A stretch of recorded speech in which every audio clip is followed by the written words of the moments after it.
Hello everybody and welcome to the best of Season 3. For this particular episode, I was joined by my very good friend Wonko, where we discussed the slice of life anime, Love, Chunibyo and Other Delusions. Little did I know that this would be the first episode to reach the 200th play mark. I'm incredibly proud of this one, and I hope that you too enjoy.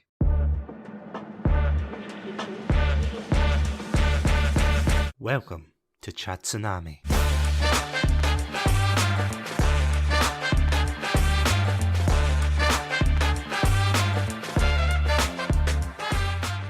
Hello everybody and welcome to another episode of Chatsunami. I'm Satsunami and joining me today is a very special guest. Today I am joined by the one, the only, the Dark Souls Flame Master and long-term listener, Wonko. Welcome to Chatsunami. That has to be the nicest introduction I've ever had. Long-time listener, first-time caller. Thanks for having me. Yes, where's the button to disconnect now? No, I just got here. No! Roll us out, Adam. No, I'm only kidding.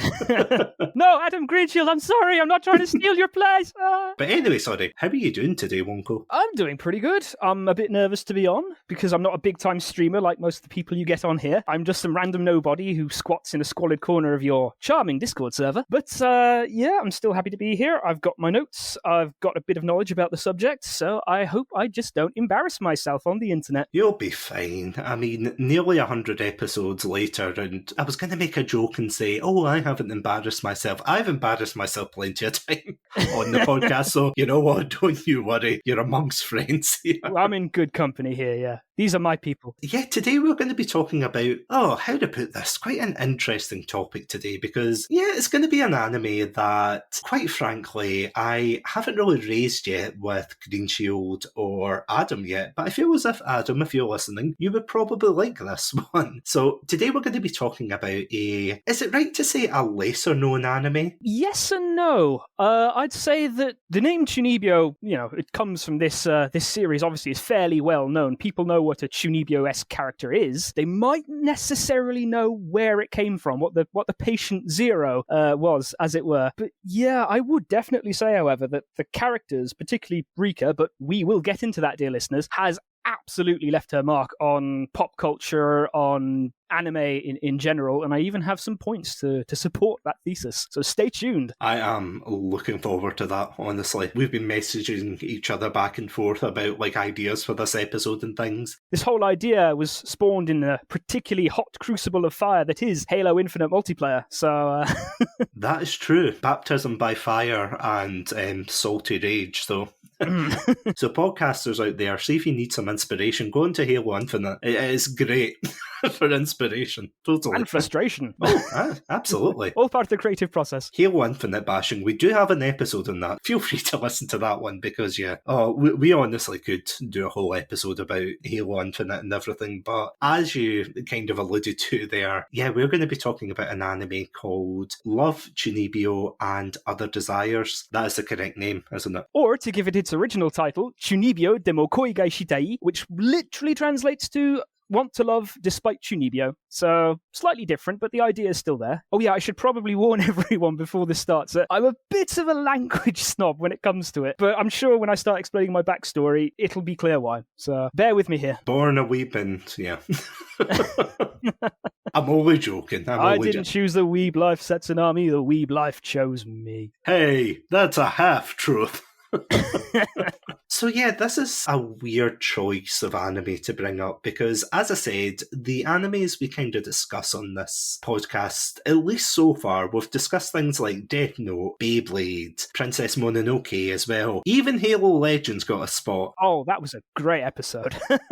Why, thank you. I think Greenshield and Adam would disagree. The hatred came through so magnificently clearly. It was just oozing from my headphones. Oh, it was absolutely beautiful. But if I can just jump on what you were saying there, the anime that you covered so far, I would say, is more starter level anime, if baby's first anime, if you will. Sorry, Adam. But Chunibyo is sort of when you start branching out more, when you start experimenting, I would say, because without going too much into it, because it's not the time yet, but Chunibyo plays off the typical cliches, I would say. cliche of rom-com in anime, but it also subverts your expectations, dare I say, in the most satisfying and well-written way. But we will get into that. But it's an anime I think both me and Sats have a great deal of affection for. Oh yeah, absolutely. So before we go into what this anime is about, because I know you'll have a well-done summary of this. No pressure, Sats. No pressure, but all the pressure. Look, if Adam can do it every week under duress, you can do it under duress. It'll be fine. That's what they all say. It'll be fine. It'll be read. No worries. Don't worry. After this, you can go back to the squalid corner of the Discord server. I get chained back to my radiator and only let out from time to time. Back into the channel. Back, I say. The Dark Souls one. Anyway, sorry, I'm getting sidetracked. The darkest Souls corner, if you will. Will we just go into what Chunibyo's about to kind of contextualise how we found it? Well, I had a great one-line summary in my mind when the original plan, letting you in the behind the scenes here, dear listener, but we were going to do the whole thing, but then we decided now we'll split it up. That way we can cover more ground, we can get more content, we can get more clicks. So I was originally going to say that Chunibyo is a charming story of a guy and a girl meeting each other, falling in love, overcoming trials and tribulations, and then the subsequent peer pressure that their friends put on them to escalate their relationship. But quite accurate to say for season 1. It's definitely a love story, a romantic comedy. It's got some surprising depth. If ever I would say that there is an anime of two halves, I would say this is it. It's got some absolutely charming chemistry between the characters. It's got a lovely, chill, cozy, comfy slice of life, but it's also got hidden depths. It's got some bit of edge to it. Not too much, not over the top, but it's also very, very relatable, I find. So it's intriguing. Once again, I'm not really defining the subject matter, but that's because the subject matter is sort of hard to define. It's more, it evolves. It's not an anime. It's an experience. You're going to slap that in the box. Oh, that's a pull quote if I've ever heard one. Yeah. Exactly. Yeah, Chunibyo is one of those weird shows where it is, as you said, it's a slice of life show about, basically, it's almost like a coming of age story, isn't it? Oh, absolutely. Yeah, I think you hit the nail on the head. Now you say it out loud, yeah. Yeah. A Bildungsroman, if you will. So Chunibyo is about a boy called Yuta who is going through high school, or rather he's going from middle school to high school, and he used to go through a thing called Chunibyo, which, as we said, is this kind of, it's kind of a syndrome, isn't it? They contextualize it in the anime as it being specifically a disease. You know, they describe it as being a tumor or stuff like that. Although in the opening, I really did my homework on this, so this is probably going to show, but in the very opening scene, there's like quick words that sort of tie in with Chunibyo, and one of them is heberephrenic schizophrenia, which actually exists. It's also classified as a pubescent crisis, a sort of coming of age thing, and 14-year-old sickness, I believe, or 14 sickness. But it does exist, and whether you realize it or not, it's also fair to say that everyone has gone through it at some point, and everyone still goes through it throughout their whole life, I would say. Chunibyoism, if that's even a term. Yeah, the process of, and I'm going to go back to what I was saying on my Edith Finch review, because would it be safe to say it's like a form of maladaptive daydreaming almost, but to like a lesser extent? Yeah, I don't think it's quite as all-consuming as maladaptive daydreaming is. There's a couple of points I'm probably going to raise throughout here that underline that, because Chunibyo, for all the characters, is a conscious choice. They're not completely delusional, but they do lean into it. It does dictate how they will act in certain situations to a point that you can reliably expect them to do so, I would say would be a fair analysis. Because throughout the story, Yuta, as I said, he's going from middle school, and he, quote-unquote, suffered from this Chunibyoism, where it's basically like live-action roleplay. Like, he pretends to be the, and I kind of joked about it at the beginning, the Dark Flame Master, where he controls like all these dark occult powers and spirits, but he doesn't really, he's just pretending. But everyone around him kind of goes, what are you doing? So, you know, he gets really embarrassed, and when he goes into high school, he tries to shed basically these kinds of behaviours, and that's when he meets Rika, who is this young girl who is going into high school as well, was in the same class as him, but is still going through that kind of Chunibyo phase. I would say that she is the absolute antithesis of what Yuta wants. They say opposites attract. It's once again the case in Chunibyo because Yuta is trying to bury what he sees as embarrassing past, and Rika is the walking incarnation of everything he did not want to see. The anime makes a point, and Yuta makes a point of saying that he found a high school that was far away from his old one. He really wants to put a line under his Chunibyo shenanigans, but the past creeps back. Life finds a way, as they say in Jurassic Park. And if I may quote another famous film that I haven't seen yet, just when I thought I was out, they pulled me back in. Anyway, my terrible classic backlog aside, will we just jump into discussing this amazing anime? Lead on, Satsunami. Oh, hold on. I'm getting a message from the spirit world, so hang on to your hats and your eye patches. See, why do I need a soundboard when I've got you, Wonko? No, hang on. I can hear a voice. Subscribe to Satsunami.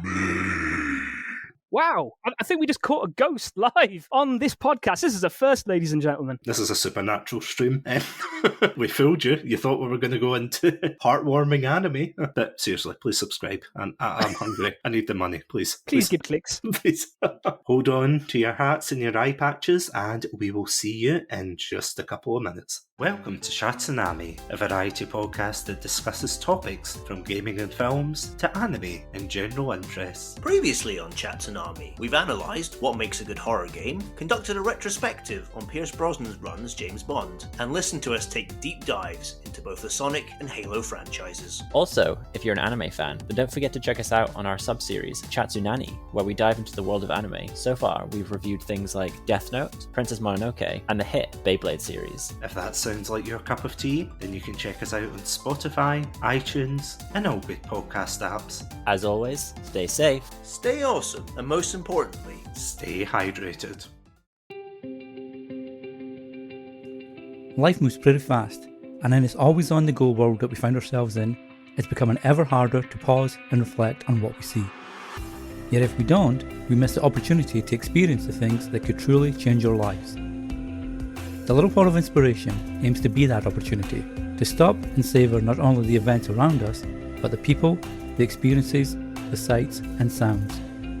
Through these inspiring stories and poems of love, redemption and change, take a moment to really see all the inspirational treasures that are present.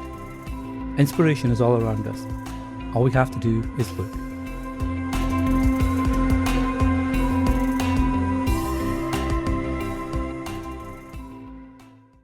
This episode is sponsored by Zencastr. Zencastr is an all-in-one podcast production suite that gives you studio quality audio and video without needing all the technical know-how. It records each guest locally, then uploads the crystal clear audio and video right into the suite so you have high quality raw materials to work with. For more information on how you can get 30% off a Zencastr professional account, please check out the code in the bio. Say, everyone, are you familiar with the term Chunibyo? They say it develops around the 8th grade at the cusp of puberty. It is a frightening disease of the adolescent mind. The line between childhood fantasy and a sense of self-awareness becomes blurred, resulting in some inexplicable behavior. For instance, a boy who, up till yesterday, only read weekly comics develops a sudden interest in classic novels and suddenly demands to drink his coffee black, despite the fact that he has never even drunk it before. Or a student who believes they possess some special power dives headfirst into the occult. Those were really dramatic. Oh, we're back. So, Wonko. Never gets old, you that. sly panda, you. Oh, never gets old. So, how did you hear about Chunibyo? Because I would say for me personally, it was quite a random experience. Like, I think I've told you this before, and we've kind of exchanged our stories, but... Yeah. You vetted me before I came on here, so... Oh, absolutely. I had to make sure you were a real Chunibyo fan, of course. Yeah. Only the finest. Yeah, the gatekeeping is strong in this community of 5.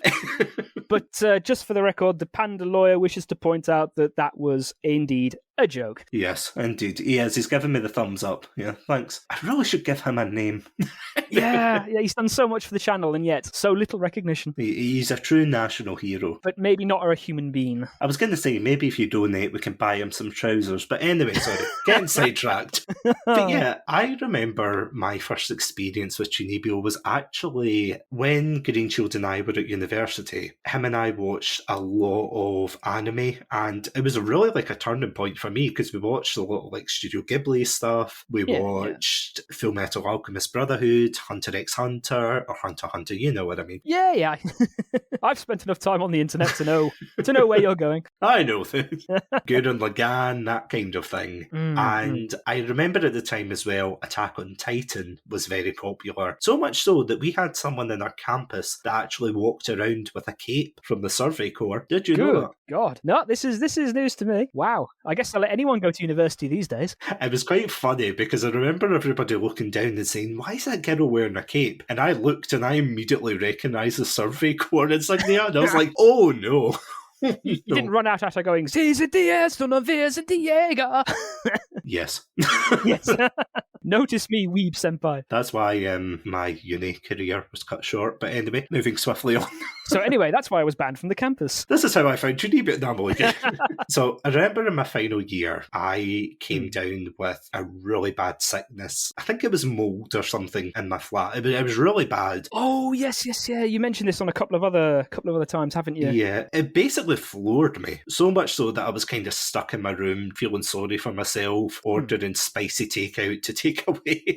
Like the clogged up. It does work, by the way. I'm not sponsored by any of these places. It really does, but chili will absolutely unbung your nose. It's just your problem with what you do with it afterwards. Oh, yeah. Great power and great responsibility and all that, you know. Your flatmates won't thank you, but... Yeah.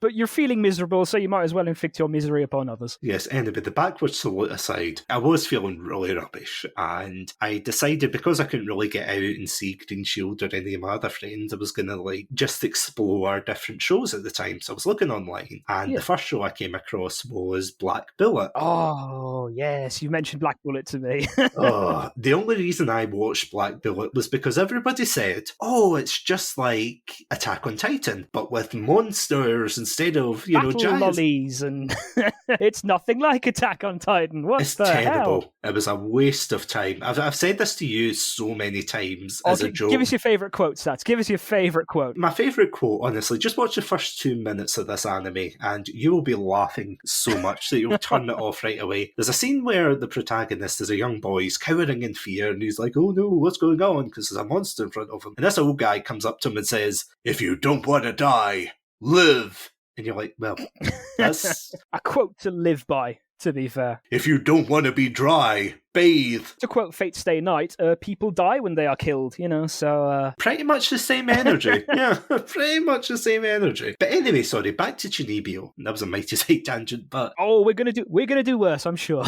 Oh, totally. I remember, as I said, I was stuck in my room and I was looking through YouTube and I kept getting recommended, because I'm a massive weeb, I got recommended all of these anime clips. And you know that way you watch an anime clip and it's like top 10 funniest anime clips? Oh, God, that brings me back, yeah. Yeah, and then you watch it and it's crap. It's just like, oh, look, it's a very problematic scene. Oh, he's being a pervert. And you won't believe what happens next. And you're like, oh, this is awful. This is one of the worst things. But anyway, I saw one for Chunibyo. Absolutely got enamored by it. I thought, this is actually really funny. I was like, oh my God. Do you remember what the clip was? Or has it... It was the one where you chat. I think it was from season 2, granted, but it was the one where he gets put in a compromising situation. Not anything perverted. Oh, and he dresses up as the magical girl? Yeah, he loses a bet, and he has to dress up as a magical girl like Sailor Moon or something. Well, maybe not as revealing, but he's like standing there. Yeah, no, thank God for that. He's standing there, and he's doing like the pose, getting really into it. Oh, he gets into it, yeah. Yeah, and then one of the other characters takes a photo of him, and it was just like the short scream he has when he grabs her phone, and he throws it with both hands above his head. I don't know why I found it so funny. Maybe it's just because I was ill and coming off the penicillin, but I was just like, wow, this is hilarious. So I was like, okay, I'm going to check it out, because the comments were very positive, saying, oh, I love this and everything. And I'm not going to lie, I'm a sucker for these kind of like rom-com slice of life shows. That's probably why I like, you know, certain K-dramas and things like that. And especially for especially for anime, because sometimes you just get tired, don't you? You get tired of anime being constant Dragon Ball Z battles and things. Yeah, no, it kind of falls into its own trap of always having to have a bigger, badder bad guy who not only can destroy the world, but now it's the universe, and now it's the multiverse, and now how will our hero overcome this? And yeah, there's only so many times you can do that before even the audience starts going, oh god, just get on with it, kind of thing. You can burn out on the old shonen. Oh, absolutely. And you just think, I just want to, you know, relax with a show. I want a show with little to no threat, which kind of sums this up completely. You are preaching to the converted. So I watched it on, I can't even remember where, probably YouTube at the time, but I watched it, absolutely fell in love with it. It used to be on Netflix and then they took it down in the UK, which is rubbish, but I absolutely loved it. I fell in love with it, but I kind of kept it close to my chest. Yeah, you didn't reveal your power level, I'm guessing. Yeah, it's weird, because it's different if you meet another fellow weeb and you go, oh, I love Dragon Ball, I love Full Metal Alchemist Brotherhood. You know, those are things you usually share. Yeah, maybe not the cutesier, more chill, more cozy, more slice of life kind of stuff. But yeah, on a surface level, this show is very... If you watch it at the beginning, you'll kind of see it's, again, very cutesy, non-threatening, a bit kind of goofy, and you think, oh, right, this is going to be, you know, just stereotypical anime. Very low stakes, very chill. You know, it's not a taxing watch at all, I would say. Oh, yeah. But... It's a but and a big but when you actually get into it and you get into the deeper themes, which we will get on to. Oh, we absolutely will. Just bear with us here. It can be heartbreaking at times, but sorry, before we go on, and apologies for rambling there. Nothing wrong with a good ramble. You say that now, but... You will regret this. But yeah, how did you get into Chunibyo? Oh man, it's a long story, a bit like yours really. And to malappropriate a quote from Fight Club, I would say that Chunibyo met me at a very strange point in my life. So sit down, buckle up. I'm going to not go into the sordid details, but I will say that it was not a good point in my life. So I've been a weeb for quite some time. I've always been sort of in and out of it. And what we probably should have said before really going into this is that Chunibyo is produced by KyoAni, or Kyoto Animation. They tend to do some excellent, very well animated, very well designed, very beautiful, and tends to be slice of life kind of stuff. Although the first thing they ever did was actually Full Metal Panic Fumofu, which I still hold up as being one of the finest examples of comedy that anime has to offer, but that is a story for another time. They did The Melancholy of Haruhi Suzumiya back in 2008, which I sort of got into. It really sort of kickstarted my interest in anime back when I was but a knee-high bairn, if only. No, I was old even back then. Never mind. That's why they call you Wonko the Benjamin Button. Oh, you sneaky little panda. Sorry, go on. KyoAni has a kind of curse, and that's their season 1s will absolutely be fantastic. The season 2s, not so much. Because Haruhi Suzumiya season 1 is pretty damn good, although it's presented in a non-chronological order, which sort of did my head in the first time I watched it. Same. Season 2, on my deathbed, I will regret the hours I spent watching part of that damn season 2. Because for those of you sitting at the back, or who don't know, or who are in on the joke and grinning madly and just want me to tell you, they have 8 episodes that are a temporal loop that traps the characters doing the exact same thing for 8 damn episodes. The only thing that changes being certain pieces of clothing and the bikinis that they use when they go to the pool in a certain scene. It was torture. It was hell. So that burnt me out a bit. It was only a couple of years later, this would be 2010, 2011, when they put out K-On!, which is cute girls doing cute things. Notably, they're just doing a music club and they're sort of messing around. So they already have the blueprint for Chunibyo kind of thing. And once again, season 1 was pretty good. Season 2 spun its tires a bit too much, and the film made me cry bitter tears. It was heartbreaking. And then bring us to 2012, because Chunibyo originally aired in the autumn, or fall for our American viewers, the fall slot of 2012. Before that was a series called Hyoka. Now Hyoka, once again, was a very chill, very slice of life kind of thing. Not too many there was only 4 main characters essentially. It was sort of a very chill, very low-key sort of Sherlock Holmes. The main character was sort of good at solving mysteries, and the female protagonist had an insatiable curiosity, so she'd like push and prod him to go do stuff. He'd do it. Once again, it was a long season 1. It kind of dropped off, and by that point, I kind of lost interest. Also, the fact that Girls and Panzer was airing at the same time kind of completely pushed it from my mind. So I'd heard of Chunibyo, and I knew it was going to be airing soon, but it didn't really make me want to go out of my way, especially after Hyoka, the second core of the first season. But this, as I mentioned, was a very strange point in my life, because whether I realized it or not at the time, and I mostly didn't, but I was struggling with depression rather mightily. So I went back. This would have been my second year of university. I managed a week and a half, and I had the mother of all breakdowns. It was not pretty. So I was hospitalized. I was sent to a high security psychiatric ward, which is always where you want to find yourself. I was on 200 milligrams of sertraline a day. They gave me risperidone, which is a god-awful antipsychotic, and diazepam, which is better known as Valium. So I was a zombie, basically. I was zonked out my mind. So I missed the first couple of episodes. Eventually, after about a month, I was given a bit more freedom. I was allowed to go to my uni room. I was allowed to try and go back to classes. That was a disaster, but that's a story for another time. But in going back, I was able to get back access to the internet, and browsing the web, I see that the 4chan anime image board, I've outed myself as an absolute degenerate, but it was in absolute uproar, because at the time, the 4th episode had just aired, where Nibutani, one of the characters, who up until that point had been playing what would appear to be a very sweet character, sort of the atypical, not the atypical, the absolute standard, like the gold standard love interest. She was cutesy, she was slightly flirtatious, she'd expressed interest in our boy Yuta, so a lot of people were rooting for her. And in season 1, episode 4, she reveals her true colours by starting to be a bit more manipulative and stealing the Mabinoyon, and what we think in a scene, making Dekamori cry. Who, she's a younger character, she's also fairly cute, so a lot of people like her. So she was being lambasted with all sorts of names that I cannot repeat here, but I'm like, what is this anime that's caused such an uproar? So I go through the threads and I see a couple of other screen grabs, and particularly there's a couple of GIFs floating around from the opening scene where,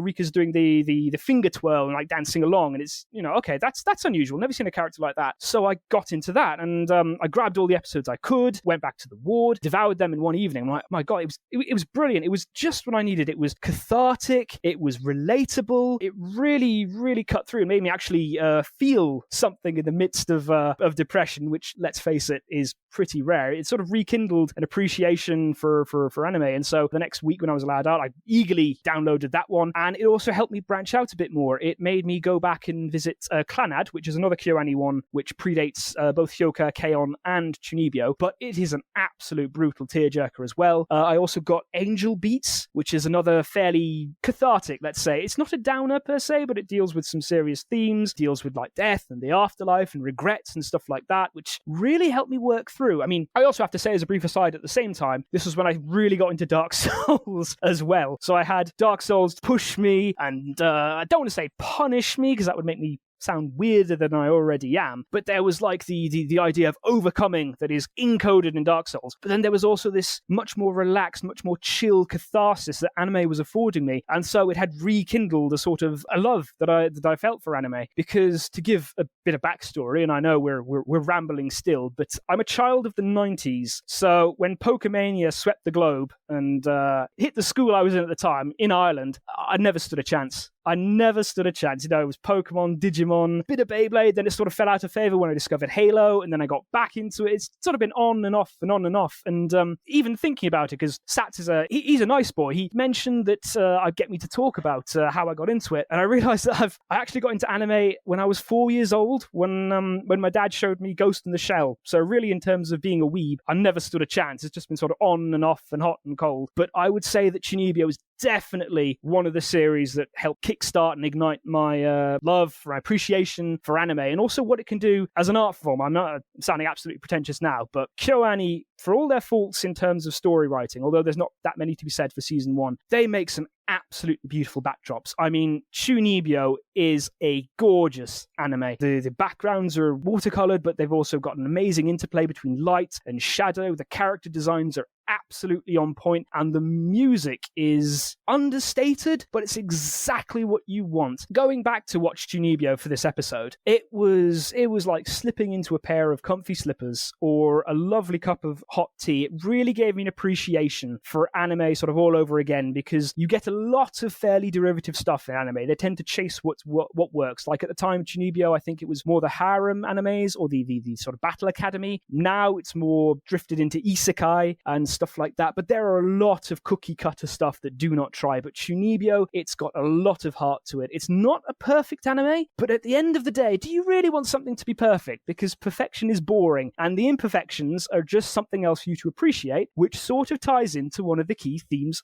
of the anime. So that's my counter ramble to your initial ramble. I think that's succinct enough. Over to you. First of all, it wasn't really a ramble. No, thank you for sharing all of that and sharing your experience with it. Especially because Chunibyo is one of those shows that is very deceptive. Oh, absolutely. Absolutely. If you watch the first couple of episodes versus the last couple of episodes, it's almost like night and day theme-wise. Because at the beginning, as I said, it starts out with this quite comedic tone, and don't get me wrong, throughout the story the majority of it is comedic, but when it needs to be serious, it does it so well. I would argue a bit too much, because poor Rika can't catch a break. I'd say there's two major serious issues, just one of them would do, but they're also packed into the second part of the season. So like Satsunami said, it sort of reels you in with this cozy rom-com, this slice of life. You get to episode 6 and all of a sudden you realise that maybe there's something a bit more to it, although it's been hinted at before this point. You know, Rika, ogres are like onions, and so is Rika. She's got layers. You sort of get to know her a bit more, and then you realise that this Chunibyo, it isn't just her being childish. There's a reason behind it, and it's not necessarily a good one, because she's fairly evasive and she's fairly insistent. So you get the feeling that there's a good reason, and then things start to come together, and then it absolutely hits you in episode 7 rather, and wow. It comes out of left field, but the problem, not the problem, but the thing is, it's also so relatable. We're teasing the viewers now. We're really going to have to get into it a bit more, but yeah, let's get right into it. But just before we do get into it, I'm going to warn you guys now, if you haven't seen it and this has tickled your curiosity, please feel free to pause the episode and go watch it and then come back. But we are probably going to dive into spoiler territory, so just a kind of quick warning there, because honestly I would say this anime is worth watching from start to finish. But you're completely right, because throughout the show, at least for the beginning, Chunibyo syndrome is really just painted as quite this kind of cringy and immature thing. And you see that a lot with Rika. So Rika is, as we said, she's a teenage girl who lives with her older sister called Toka. Toka is basically, she's a chef, isn't she? She is, and a good one at that. And she's like this very successful woman who looks after her sister, but quite frankly has had enough of her, attitude and this Chunibyoism. And initially it seems very cookie cutter, like it's not, but it does seem that way at the beginning. It is deceptively cookie cutter though, isn't it? It's like, oh, this is the main character, he's fairly bland. Yuta, he does play into a lot of the sort of slightly dense main character tropes that you tend to see in anime. Yeah, he has a lot of similarities with Kyon from The Melancholy of Haruhi Suzumiya, so you've sort of seen this kind of character before. You sort of vaguely know how he's going to act. But then you have the fact that he has a past with Chunibyo thrown in that sort of skews it. Like you were saying with Rika, she has Chunibyo, and that's not just an aside. It's not just some cutesy act. It's not just something she does to try and differentiate herself from the crowd. There's something much, much deeper going on behind there. And what I love about it is Yuta, despite having this colourful past, as it were, as the Dark Flame Master. Oh, so good. Yeah, I have to admit, one of my favourite scenes just before I go on is see when Rika outs him as being the Dark Flame Master in the nurse's office. And he's bouncing around just like, how did you know that? Well, it's sort of a funny theme with both Nibutani and our boy Yuta. So whenever Chunibyo is brought up, their embarrassment is like physically made manifest. Usually as pain, they beat their heads against the wall, they roll around on the floor, they throw themselves against various cabinets and stuff like that. I mean, obviously, I don't know if it's to be taken literally, but this is just an anime. It is fairly symbolic and allegorical. But haven't we all been there? Haven't we all done something in our past that is so cringy when we think back on it now? We just want to the ground to open up and swallow us, you know? Absolutely. And I think that's what makes it so relatable. Yeah. I've got another friend who enjoys his anime as well, and I was sort of talking with Chunibyo about it just to see if he'd bring up any talking points. And he told me that it's one of the two anime he can't watch along with Watamote because, and I quote, it's too cringe. In a good way, or? In a way, yeah, in an all too relatable way. Ah, of course. Yeah. we've all been there. But I mean, the opening crawl makes a point of saying it's sort of pretension when you all of a sudden have never had coffee before, and all of a sudden you decide you want it black, or you start reading foreign classics in their original language that you can't read. You know, like Nietzsche's Also sprach Zarathustra or stuff like that. We've all been there. We've all been trying way too hard to be cool. And to tie in with a previous episode of Chatsunami, it might have been inspired by the way we see Elle act, for instance, who's way too edgy and too cool for school. But it's that kind of idea to stand out. You know, you want to make yourself different, you want to make yourself cool, you want to make yourself edgy, but you don't have the wherewithal to realize just how cringy or obnoxious you're actually being. I think I've actually brought this up in a previous episode where I talked about my gaming experience. So years and years ago, when I was in high school, or rather like the lower half, I was still playing games like Pokemon, Sonic, those kind of games, you know, like quite childish, colourful platformers. But as soon as I hit 18, there was kind of that societal almost expectation, not really from anybody else, but... Well, we do live in a society, to be fair. Well, that is true. That is true. Every time I go out, I'm reminded of that. I remember that's the reason that I was so into FPS games. And don't get me wrong, I love FPS games, but that's why I was so into them because, and again, it's a stupid thing to say, but I consider them to be more mature. Yeah. Yeah, it's like, oh, I'm not playing baby Sonic games or anything. No, I'm done with RPGs. I shoot people. I am the Call of Duty now. There's actually a quote from the writer C.S. Lewis, and I think I've told you this before. You might have dropped this on a previous episode, yeah. Where he basically says, and he summarises it really well, he says, when I became a man, I put away childish things, including the fear of childishness and the desire to be very grown up. And I think that's such a perfect quote, because don't get me wrong, if you're all consumed in something, you know, and it's your kind of one thing, you know, obviously that's going to be detrimental, but having a fear almost, because I've got a friend who is very much into collecting Lego and like huge sets, and even today, Lego are kind of pandering towards an older generation and things. And I know this is like such a tangent from Chunibyo, but it does link to it. It ties in. There's a lot of things that actually tie into Chunibyo, because another thing, I'll let you get back to the Lego thing, but you were mentioning that when you turned 18, you started playing more mature games. I think it happened a bit earlier with me, because when I got my first Xbox, I tried to give myself the coolest, most badass, hard-ass sounding name out there, so it was Deathbringer. But it wasn't just Deathbringer, because the E, A, and T of death were 3, 4, 7, because Leet was cool. That was how badass I was. And then, you know, you get older and you go back and look at it and you think, oh, wow, did I really? On a previous episode, you talked with a certain Wisteria Moth, and she was saying that she'd recently rebranded, if you remember. She was saying that her previous rebranding was part of herself, but she wanted to move on kind of to be Wisteria Moth, the same but unchanged, as it were. And it's kind of the same thing. I've related to that, because ever since I've moved away from being Deathbringer, and now typically I try and be Wonko the Sane, because, like you say, it's good to be passionately obsessed in something, but it's also good to not take yourself too seriously all the time. A bit of humour never killed anyone. It is, as you said, about Yuta and Rika, the protagonists of this anime, because Yuta is very much the straight man in comparison to Rika being the chaotic gremlin who... And going back to something you said earlier, because you said about the animation style, and I completely agree. So sometimes there's like a battle scene, and it's not actually taking place, you know, it's all in the characters' heads, but they still animate these grandiose scenes. Oh, it's absolutely beautiful, isn't it? Yeah, where it's like the characters are pulling out like all these fantastical weapons and blasting, you know, powerful energy beams and things. It's visually really appealing, but of course then it cuts to like the dark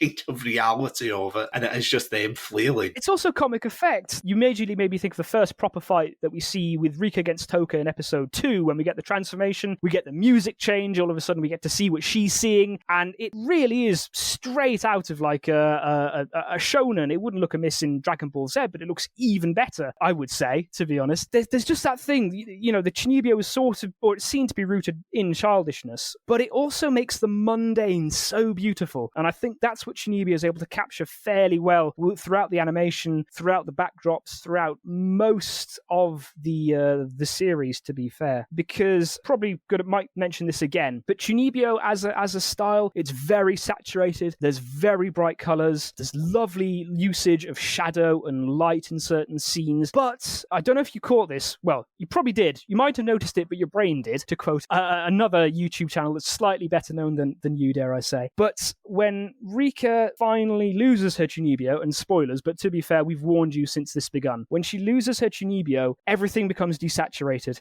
Everything is much more shades of grey. The colours are a lot less vibrant. The anime just sort of primes you for this. Everything is saturated with the sort of childlike wonder, the mundane made beautiful that Chunibyo brings, and then when it's gone, you're brought crashing back to soulless grey and colours that just don't stand out, and it really sort of hits home. It really makes you feel sort of unnerved, I would say. And to tap on that as well, I mentioned the music earlier, and I might as well, this is as good a point as any to do it, but KyoAni pays such attention to the music. It's absolutely fantastic. When Rika and Yuta are together, they're the main couple, they end up together, they have this gorgeous leitmotif that's usually played between a single violin and a single piano. That is taken as well when things are a lot more serious. So their sort of love theme is called Kimi no Tonari ni, or Rikai to Aiju to Yashi Manazashi. I'm so sorry about the pronunciation. But then there's a really, really sad one as well that is once again piano and violin, but it's played differently. This is Surechigao Kokoro to Kokoro, but it also keeps playing with it, because when the Chunibyo stuff kicks in, when, like you said, it's imaginary, it's the imagination's kicking in, then the music tends towards harpsichord and electric guitar. And then in the everyday, the sort of more humdrum stuff, particularly at school, the music tends to be more punctuated by acoustic guitar and keyboard. So whether you realize it or not, the anime is sort of manipulating you. When it wants the emotional punches, it starts playing the violin and the piano. When it wants you to realize that this is more to do with Chunibyo, it brings out the harpsichord, the drum kit, the electric guitar, and then for the more standard stuff, it's more the acoustic and a bit of keyboard as well. So it's super subtle, but it's super well done in terms of grounding you, the viewer, and priming you as to what to expect in a certain scene from music cues alone. Because especially in the early parts of the season, you can see the kind of bubbly background music going on constantly, and it's kind of the same loop, and you think, all right, fair enough. But there's one beautiful scene I just want to point out where I think it's when they kind of realise their feelings towards each other, like it's kind of solidified when they're under the bridge. Oh, you mean the confession scene? That's the one. I don't know if we're going to go through episode, but I have in my notes that is probably the best and the most beautiful confession scene in the whole of anime. It is absolutely amazing. The thing I love about this scene, and the anime as a whole, because as I said, it's an anime that you don't really expect there to be any threats or anything. Season 2's a little bit different, but don't worry, we won't go into that because that would be a whole other 5-hour diatribe of me saying... My blood pressure isn't ready for it. Yeah, for this one, again, as I said, Yuta has been trying to, build himself up as this, very serious person, but as soon as he's with Rika, he learns to communicate with her, if that makes sense. He does. So, initially you think Rika is just this weird girl who is, she's pretending to have these superpowers locked behind a magic eye and everything. But then throughout the series, you realise, and again, we'll get into it, but you realise this is a defence mechanism, because every time she's studying for something, and she's like, oh no, it's the evil number 5, the clown or something, Yeah, and she gets smacked. It's come on, be serious. She uses that as a defense mechanism. And initially you think, oh, haha, slapstick humor. But when you learn the reason, you think, oh, sweet Jesus, no. Yeah, and especially the reason behind why she adopted Chunibyo as a defense mechanism in the first place. Emotional gut punch after emotional gut punch at a point where you don't expect it. And that confession scene is just absolutely fantastically done. Yeah. You've got as you said, you've got the song swelling and the background, you've got the very gentle vocals, and for once, Yuta lets his guard down and he speaks to Rika in a way she can understand. So Yeah, he really leans into the Chunibyo. yeah, it's just such a cute scene where he puts on the Dark Flame Master, and he's like to confess to her, but then a bike rolls by. past and he just blushes to his ears, and and he's like, oh no, never mind. And of course, Rika's just so enamored. I've written down here, awkward, fumbling, and deeply, deeply touching. You really get the feeling that this is two adolescents who are head over heels for each other, trying to confess their feelings no matter how embarrassing it is. But like you said, the setting is so magnificent because it's sort of their place. In episode 5, it's where Yuta gives Rika her new email address as a reward for passing the test, which she absolutely treasures because it's from him. And as the series goes on, we know why. So it's kind of their place. It's nighttime. You have the lights in the distance that Rika sort of considers to be this unseen horizon that she insists exists, and it holds a great deal of significance. I think the night sky is like pinkish tinged. They're all alone. We've all been teenagers. We've all had these awkward, horrible beautiful moments, and it really, really taps into that. I have to give absolute mad props here as well, because Rika preempts him. She confesses first, and that takes guts. And it's a beautiful inversion as well, because we're going through my notes. If it hasn't showed before, I studied humanities, which is basically telling you how to overthink the fuck out of anything. So they flip. Yuta goes full Chuni edgelord when he confesses, but Rika just confesses normally, and she says, I like you, or skida, or I think it's skida. Even when they confess their love for each other, they can't look at each other, they can't even hold hands. They just sort of entwine their pinky fingers. It's a gesture of intimacy, a very powerful one, but it's also limited by how they feel at the same time. Absolutely magnificent. If ever you regard one scene from this anime, I would say absolutely watch that. And the song called Kimi no Tonari ni, and I don't know how to describe it. It's like the cliched song that plays during, I don't know, like a Western rom-com when you know things are going to go down, or like in Buffy the Vampire Slayer, it was the more lovey-dovey stuff. It's just that kind of thing. It's got this sort of smooth, almost Mariah Carey-esque vocals. You got the sort of chime and sound sort of playing from left to right on the channels. It really is something else. What makes it even more impactful, because I never really thought of that until you mentioned it, it is a spot that is very significant to them. It's their spot. They go back to it in season 2 for the most frustrating finale that the world has ever seen, if you remember. Oh yeah, Jesus, let's not go into that, because yeah, I remember watching that. I'm so sorry about this. I know we're teasing the audience something terrible, like, oh, we know what happens, but you don't. It's like, we don't really want to do that. We want to make this its own thing later on. Yeah, trust me, you're not missing too much by waiting on season 2. Season 1, absolutely go check out. Season 2, if you're bored. But yeah, as you said, she gets her new, is it her email address? Yeah, because in Japan, even back then, they used to do email addresses, and I think they still do to a greater extent. Text is very much a Western thing, so it's one of those cultural differences, which is kind of interesting. Why is it French, though? Oh, well, there's a reason for that. It's actually Easter egg. So Rika's voice actress, Nibutani's voice actress, and Dekamori's voice actress are all, they're seiyuu, so they're more than just voice actors. Seiyuu are singing and dancing, they do the whole thing. Oh. And they have a group which is called Black Raison d'Être, and it's also Black Raison d'Être that does the ending theme for Chunibyo. So, yeah. Because I just remembered that when you said about the theme song, I'm like, oh yeah, wow, that is actually quite cool. Kind of a time, but it also works because, Black Raison d'Être, that's lovely and edgy, and it's in French, which is fairly unknown outside of France, I would say. Also, another fun French fact, there's a scene where they're trying to start like a club. I have a whole breakdown on that ready to roll. Don't you worry about that. So before we go into like the emotional core, because I feel as if that's the next one we have to go into, but there is like a scene where they're trying to set up like a magical society in the Far Eastern Magical Society at Napping Club. Yeah, Napping Club or something like that, yeah. And it's just so funny, but they need like an extra member, and Rika pretends to be possessed by, at least in the Japanese dub, or sorry, the Japanese version, the original, she pretends to be English, and it's like really bad. Hello, nice to meet you. And then of course the teacher calls her out completely, which is brilliant, and it's just like, what do you think of Rika? And she's just like, oh no. Does not compute. Whereas in the English dub, she speaks they make French. it French, or She's an English woman who's moved to France. Yeah, she she speaks shit in a Luther French to you, but she does that. She speaks that and she's just like, my eye, oh no, she's gone. It's like, oh well, you can't have 5 members. It's like, that's like an L level play right there. It is, to be fair, and you sort of cotton on pretty quick that the teacher is actually fairly adept at handling Rika. Before we talk about the emotional core of this, because this is a whole thing in its own, let's talk about the characters as well, because we've kind of skirted around them. We've got Yuta, as we said, who's like the straight-laced, wanting to push away his Chunibyoism. We've got Rika, who fully embraces it, and of course we've got Toka, who is trying to curb Rika's, not enthusiasm, but in fact, no, it is enthusiasm. No, that's pretty apt, actually. Yeah. Play the theme in your own head.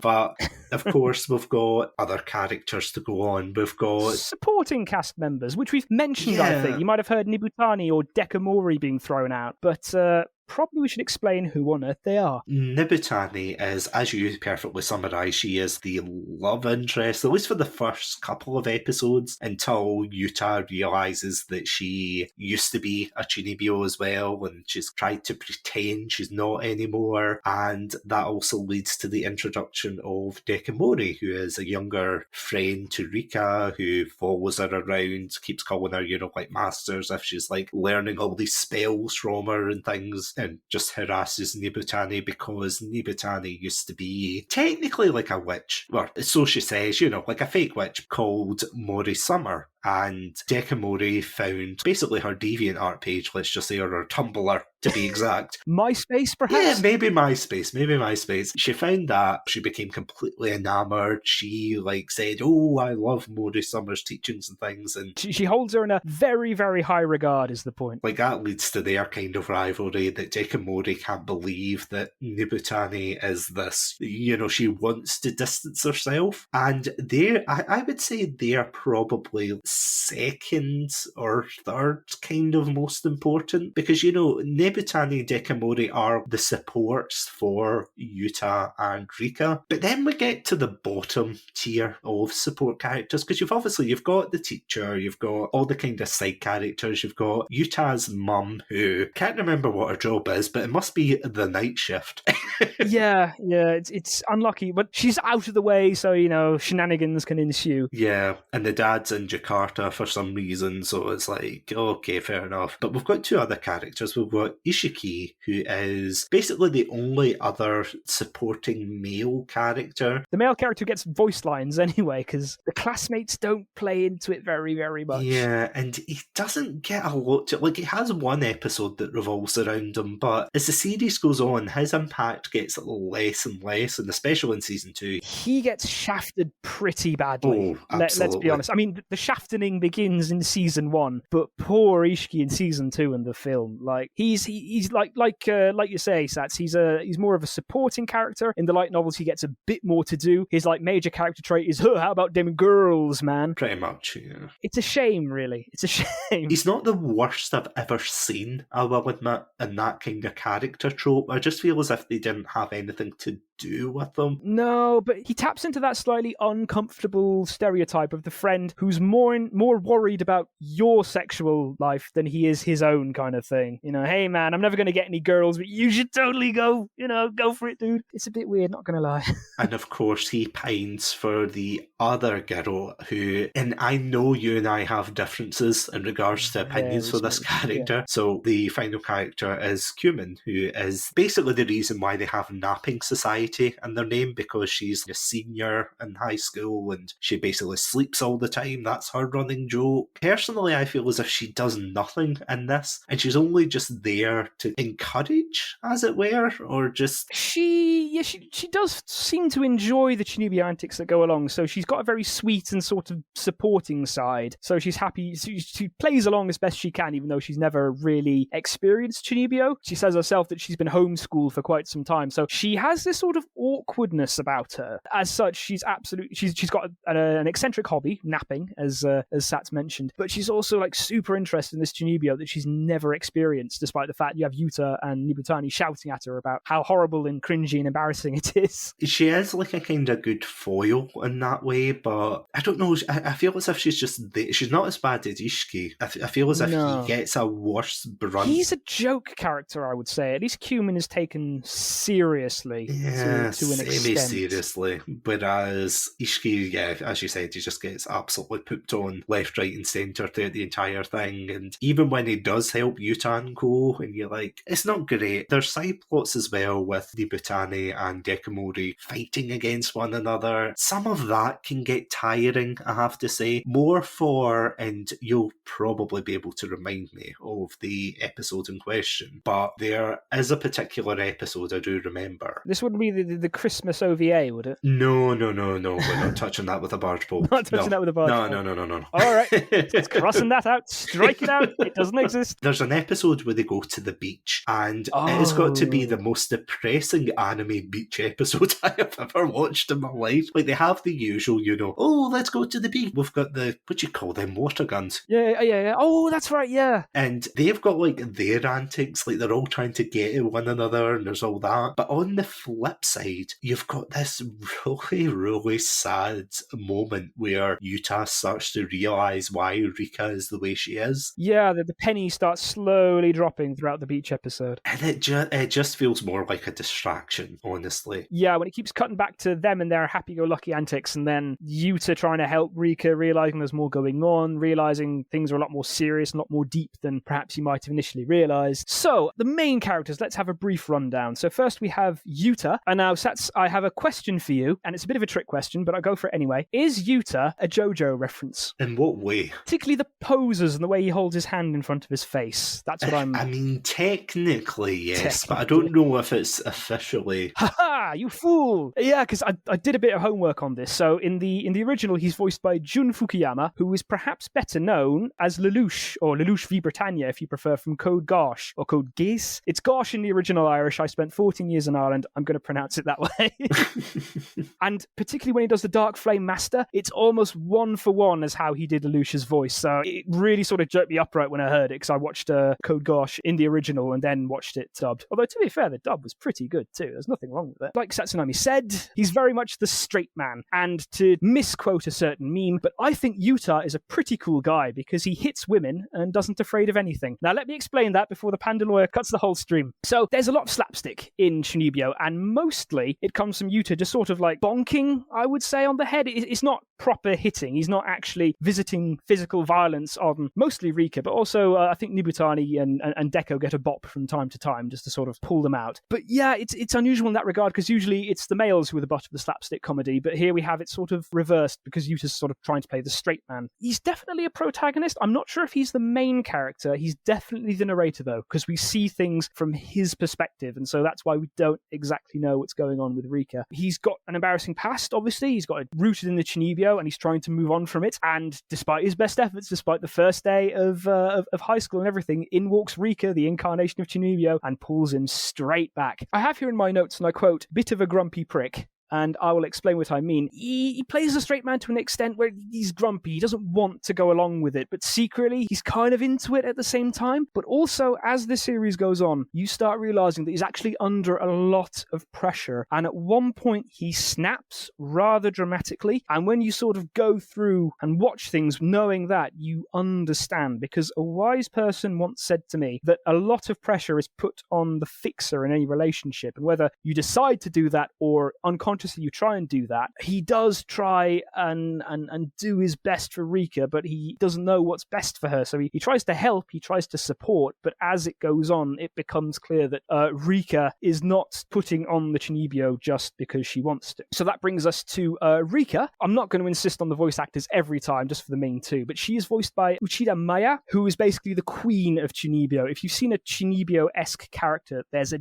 decent chance that she does the voice. Perhaps the best one I could find while doing research for this is Ranko Kanzaki from Idolmaster Cinderella Girls, who is basically just this gothic Lolita almost cut from the same cloth as Rika is. And as a neat little nod or a wink, she does the Japanese voice for Fischl in Genshin Impact, who has the same eye patch as Rika. She has the same sort of Chunibyo aspect as Rika. So it's really ingrained in that regard. I would say that she's by far the main character. She goes through the most arcs, she goes through the most evolution, and she's a very, very interesting character. She is shockingly vulnerable when it comes down to it, but she's very, very strong. And her defense mechanism, as Sats touched on, is her Chunibyo. And it's always interesting to talk about this because when you mention defense mechanism, my immediate thought was the British and humor. The Brits tend to, be sarcastic and make jokes and try and distance themselves from most things, but it's just another coping mechanism. Humor is to the Brits, or the British rather, as, Chunibyo is to Rika. It's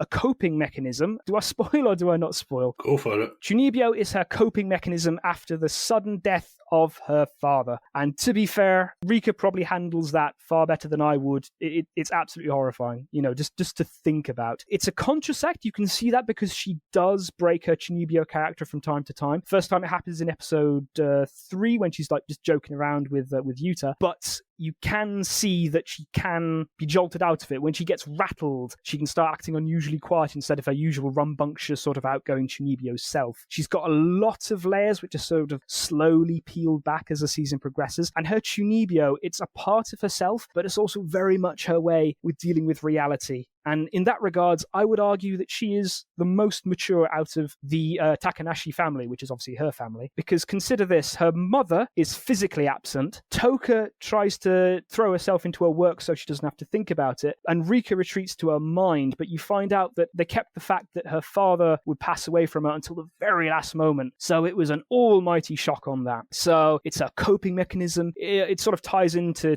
Camus' idea of the philosophy of the absurd, which I found quite interesting because that's one of my pet philosophers. Camus is indeed my boy. And it's just the idea that her Chunibyo is her way of working through it, because she does progress. She does slowly work through it. She insists about finding this unseen horizon as a way to give herself closure from it. So throughout the season, she insists that it's real. Like the first time at the end of the first episode, she insists with rather more force than Yuta was probably expecting. And so he backs down.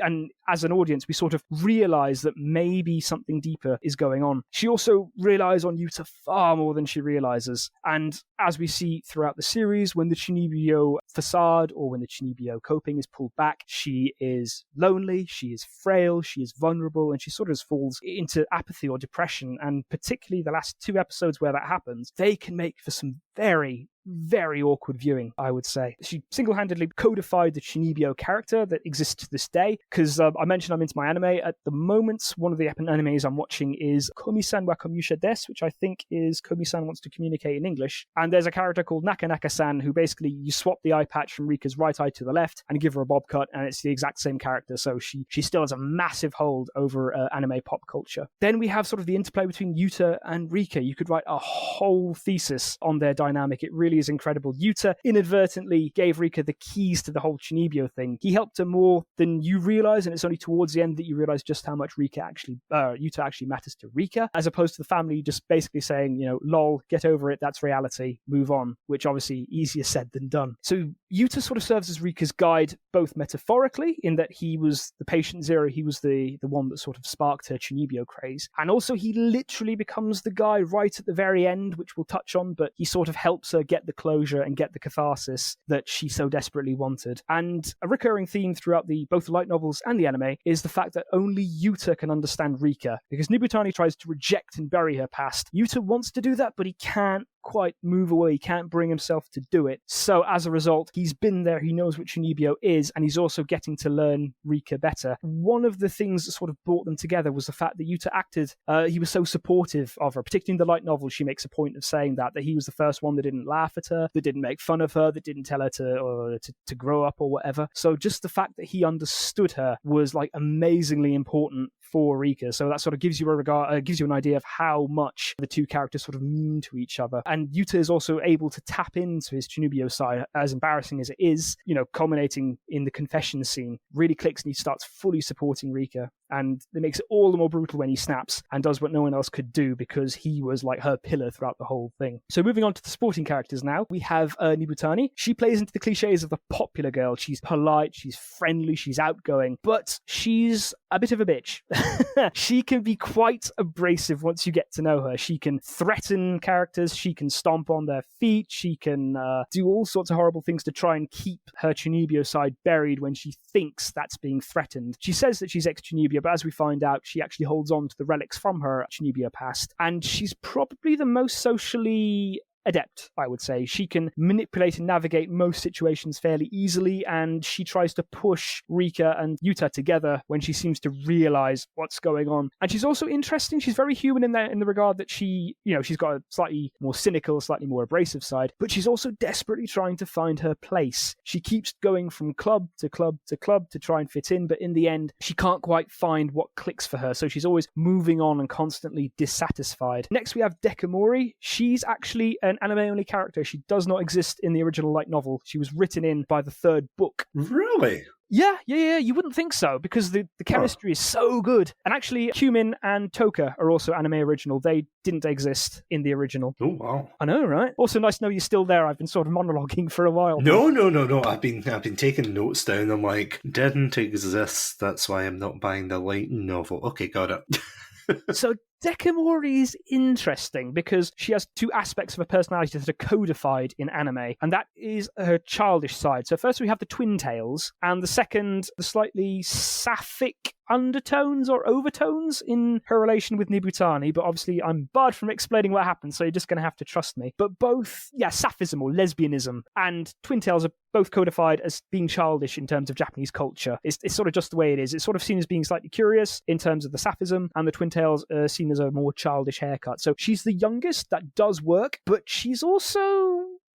She's got a decent head screwed on her shoulders, I would say. When in one of the more brutal scenes, I think Yuta absolutely lays into her out of frustration and brings her to tears. She does admit that she knows that, he tells her that Chunibyo isn't real, and she says, tears coursing down her face, that she knows. She always knew. It was just a game. She also is, she's shown to have great grades. She's very smart. She's fantastically, scion of a fantastically rich family, so she's already won at life. You only find that out at the very last episode, where it turns out that she was able to lend a car to get the gang to where they need to be for the triumphant climax. She also has a certain degree of naivety, but that comes into play more in season 2. So I'll get into the end now, don't worry. We have Cumin, another anime-only character. She's interesting. She's a bit of a blank slate, but that does work into the story's favour at the very end, when Rika sort of passes her the flame of her tyrant's eye, which I think is the correct translation. And she's able to keep that going until Rika gets it back, and she also is able to give quite the exposition dump, which really makes you to realise just how important and how bad he's messed up, and that drives him on to right the wrong that he's committed. And finally we have Ishiki. He's a very, very unlucky character. You think he's going to be Yuta's friend, rather, but he's just sort of pushed to the side in favour of more scenes with the gang, essentially, with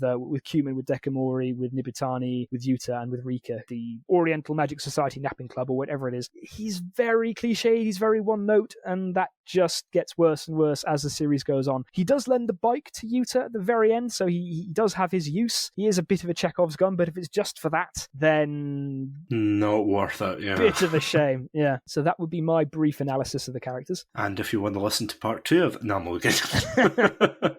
Chatsunami will return after these messages.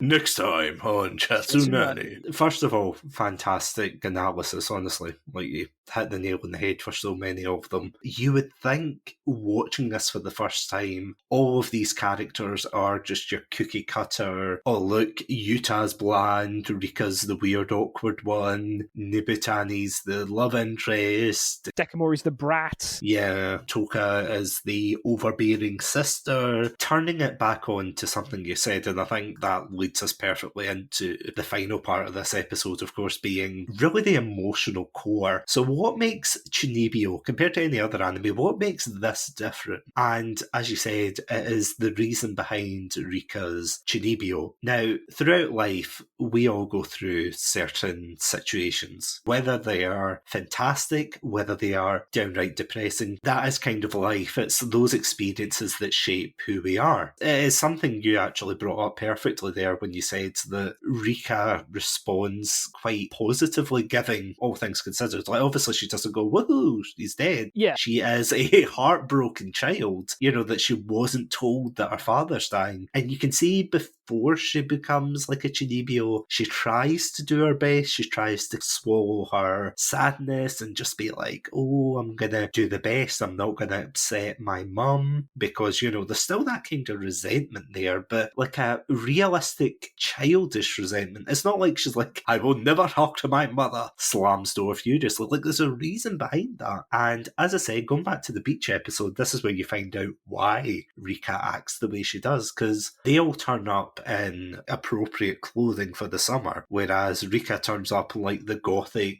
dress, and you think, why is she, you think, oh, it's just part of her Chunibyoism. But there's a particular scene where she goes back to where she grew up, and of course the house has been torn down. It's heartbreaking, because you finally get to contextualise why Toka is being so hard on her, not because she's like an overbearing stereotype, but because she is processing the grief in her own way. She's obviously a lot more, she's older for one, and she's a lot more mature, so she can handle it in her own way. But when Rika's father passes away, she is basically really young. She's not even a teenager yet, I don't think. No. She's yay high. Yeah, as the saying goes. Yeah, she's like a wee chippy.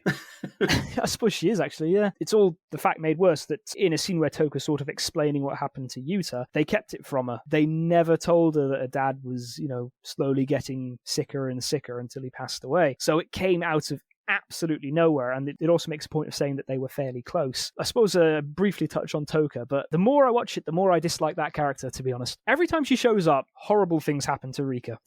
Basically, she is a crimson-eyed harlot, bringer of absolute misery, because the first time she sort of beats up Rika, and you realise that she's sort of trying to rein in her delusions. The second time, she abseils down from her flat, which is just above Yuta's, to his balcony, saying that she needs help, and then it turns out that they're going back to Rika's grandparents, and Rika's acting out a character, so you know what's going on. And then I think that the most unforgivable thing, after the aforementioned beautiful confession, by the end of the episode, she comes in and saying, hey, Yuta, I need you to do my dirty work here. I need you to snap her out of it for me. So she never does the dirty work when it comes down to it. She does play along, seemingly. Like, if she was serious, she would not engage, but she does sort of play along with the Chunibyo fighting. She always wins, naturally, but she does play into it, and then she starts getting, annoyed with Rika by the fact that she's being encouraged by her behaviour, if you sort of see where I'm coming from. I mean, I suppose if you're really analysing it, you could look at that as her not wanting to hurt her sister.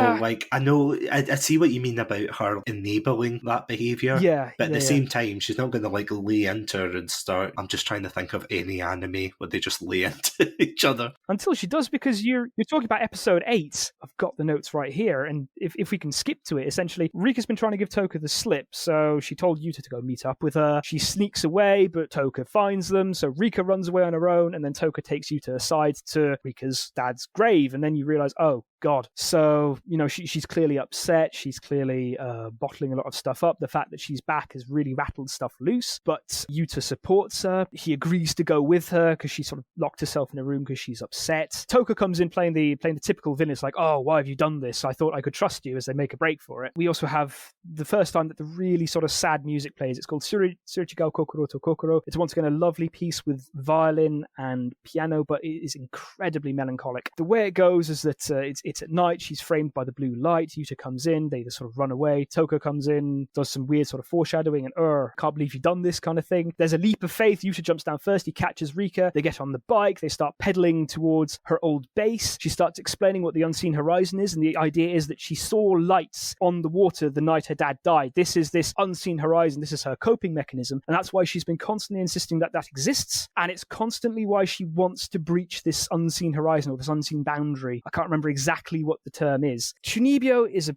simple story that's well done, and nowhere does it show more, I think, in this scene, because we have sort of happy music playing. We got woodwind and piano. It's upbeat. We have Rika flashing back to happy memories. She sees her dad briefly. She sort of gets there. She stands there, and then she just stops. You see Yuta sort of arriving on the side. The violins pick up. The music swells. The camera cuts to her point of view, and it's an empty lot. Everything is gone. Everything falls silent. There is not a single sound to be heard. It's just that, she is stunned. She is shocked. Everything that she held dear, everything that she thought existed, has been torn away from her. And then at that moment, you have Toka who arrives, who's been chasing them in the car. She comes out and says, "This is reality. Papa is gone. You have to accept it." And you can just, it cuts to her cheeks, not even her eyes. You can see the tears roll down, an absolutely heartbroken tone. She says, or she intones the words that sort of bring about the Chunibyo translation, reality be rent, synapse break, banishment this world. But it is just so poignant, so heartbreaking. It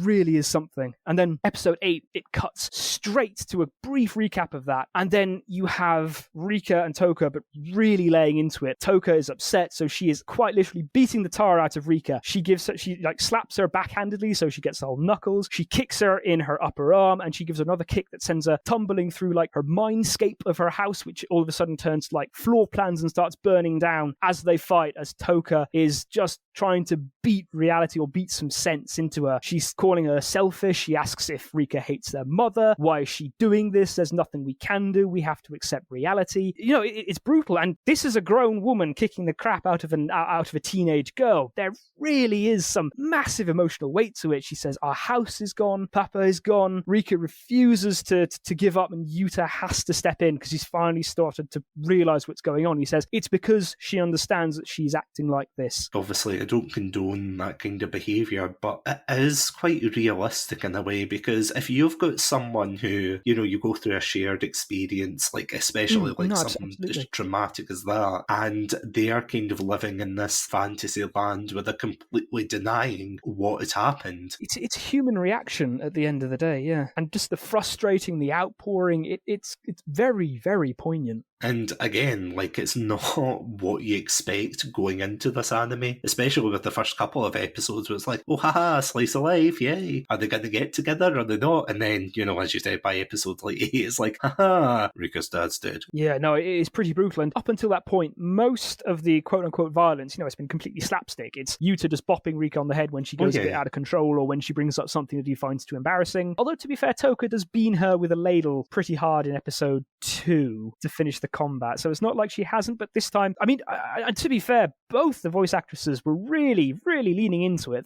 You could properly feel the emotion in their voices as they did it. It's a very, very powerful scene. And, it's contrast, like you say, it's contrast between the slapstick violence and the actual violence. It's contrast between the light tone that the anime has had up until this point, and now all of a sudden, the serious gut punches are coming home. Very powerful, to be fair. And I have to admit, what I do like about the reveal and, how it unfolds is, as you said before, when Rika actually loses her Chunibyo self, everything, as you said, it becomes desaturated and quite bland and normal. And there's even a scene where I think it's the same place where Rika and Yuta actually have their quote-unquote confession, and they're looking out and he says, "Oh, look, the lights." Yeah, and, yeah, she says they're just lights. Yeah, she just bluntly says, "Oh, they're just lights," and that is really heartbreaking. All the magic and all the romance is just gone because she's acting so out of character. Things are so wrong. And another thing that I wanted to just touch on, I was so smug about it because I thought I was the only one that realized, but actually the first episode is mirrored, but in a super depressing way in episodes 11 and 12. So we have the thing with the lights from their confession. We have Rika and Yuta on the train station as she's leaving, but instead of her being all upbeat and dancing around the place and doing the Konami code with the vending machine, that's not there. There's another bit as well that I'm brushing over, but I don't like watching episodes 11 and 12, or at least the bits where she's acting out of character and stuff like that. But it's just so much regret. There's so much that's clearly wrong, almost disassociation, because everything is so horribly different and so wrong. But that's the thing though, you build up a relationship to towards the character of Rika through the early parts of the season. This Chunibyo self, yeah, she's strange, but at the same time, she is a character who has been through a lot and has decided this is who she's going to be. It's almost like seeing a friend that you haven't seen for years and just seeing them as a completely different person. And that's the thing that I think obviously is like a key tenet of the show, where Yuta kind of looks at her but doesn't look at her in the same way. Like he doesn't see that excited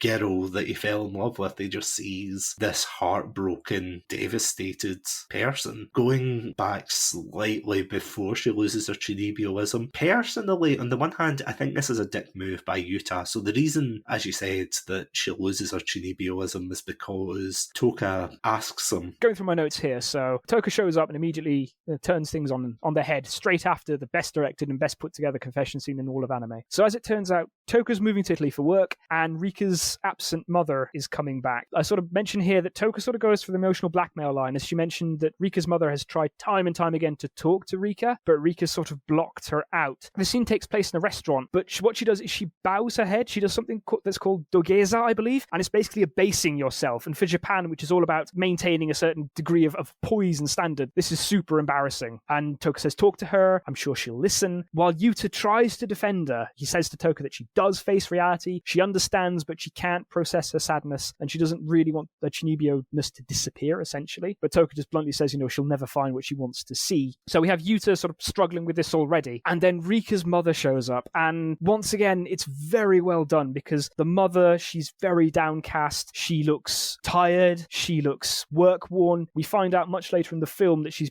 works as a nurse, so she's already run ragged, but you can clearly tell that this is also weighing on her as well. She's looking for a daughter. Yuta says, sorry, she's just gone out, you missed her. She gives Yuta a handmade lunch that she made for Rika, presumably as an attempt to reconnect or to say sorry or something. And then she just says, I'm sure she still isn't ready to see me again. So that's a lot of pressure to put on Yuta, to be fair. You could see it that maybe he feels guilty because Rika's Chunibyo is at risk of tearing her family apart, kind of thing. But this has been building up and building up and building up. And we know that Yuta sort of wants to move away from the whole nature of Chunibyo, but at the same time, he loves Rika for who she is, Chunibyo and all. We've had a lovely scene. We have the confession scene, and what brought on that confession scene was another really, really beautiful scene where Rika almost falls off a roof after Nibutani keeps trying to engineer situations where they'd be alone. They have a heart-to-heart. It's just the two of them. They've been acting awkward because they've started realizing that they have feelings for the other. Yuta says that he finally understands Rika, that the unseen horizon is something special and it's not just something random or cool sounding. There's something behind it, because he's seen the fight with Toka and Rika at their old house. He's seen her dad's grave. He understands what's going on. It's a very poetic scene, and he's offering her acceptance and support, which is literally all that she's ever wanted. This sort of, brightens her up. She goes to the other side of the scaffolding and she slips, very much Lion King style. I had to try very hard to not say out loud, "Brother, help me," because it really is clinging on to the edge. So we have Yuta getting a bit of a hero moment, because Nibutani shouts out that he can reach her from the third floor, and because there's a balcony, and because every time Rika has appeared that's not in school, she's come down from the balcony and Yuta's pulled her in. So it's kind of another thing they have. So he barrels down the stairs, he races through the empty classroom, he gets her, and in a beautiful scene, orange lighting, we get a 360 zoom as they embrace as a couple. They haven't kissed yet, but you can really feel the intimacy that's there. Suspension bridge effect or not, you can see that that's finally broken through their awkwardness, and it moves them to confess later on in the next episode. Going back to what you were saying about Rika losing her Chunibyo-ness, about how much Yuta meant for her, after Yuta finally gets it, after he said that he'll support her, that all she's wanted is to be understood and accepted for who she is, that's happened. And now you have that person, you have your significant other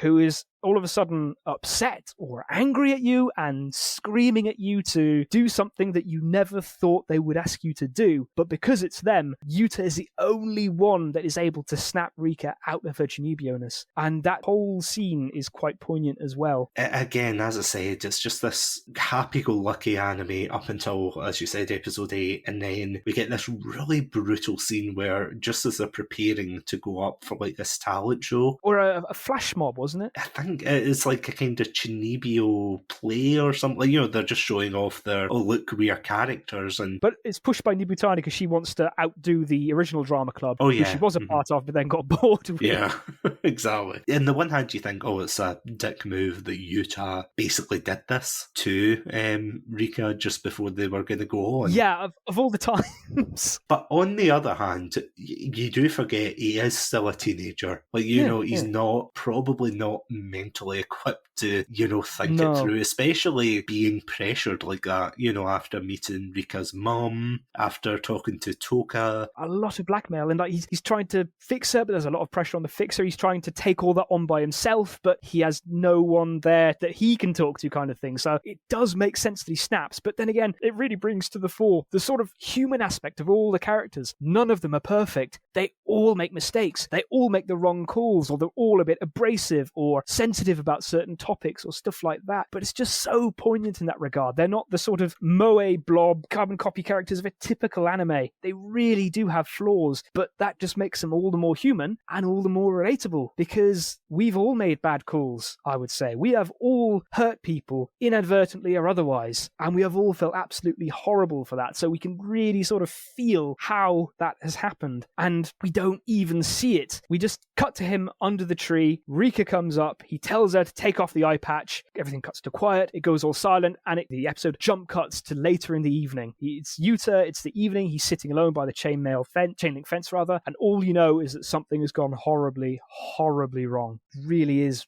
quite unnerving. The whole sequence is, and especially when, as you said, he snaps later on at Dekamori, and you summarise that scene pretty well, where, she says she knows it's make-believe, and I think deep down as well, I think there's something that Yuta says, that they all know Rika deep down doesn't believe she's got these powers. Yeah, she knows they're not actually real. Later on, she'll use it as an excuse rather than a justification. You do see that when she's trying to study for the test, that she tries to get away with it, but in doing so, it shows she's conscious of it, because she's trying to use her Chunibyo-ness to get away from studying, which is something she hates. And if I can touch on the sort of Dekamori Yuta scene, it's as Rika's boarding, and like everyone knows she's not coming back, but so much is so unsaid. And once again, it's really relatable. In a couple, when you have an argument, which I'm sure it happens, as regrettable as it is, but all of a sudden communication just goes. You don't talk. There's an awkwardness between you that normally isn't there, and that's exactly what they have been able to put in this anime. There's so much that left unsaid. Yuta can only smile. Rika doesn't even say anything. She just sort of walks in, the doors close between them, the train goes off. It's incredibly raw, but then the reason he snaps is because Dekamori calls him out on all his shit. She asks why he didn't ask her to stay. She says that Yuta was a pillar for her, and I quote, an anchor for her heart, so that she called her,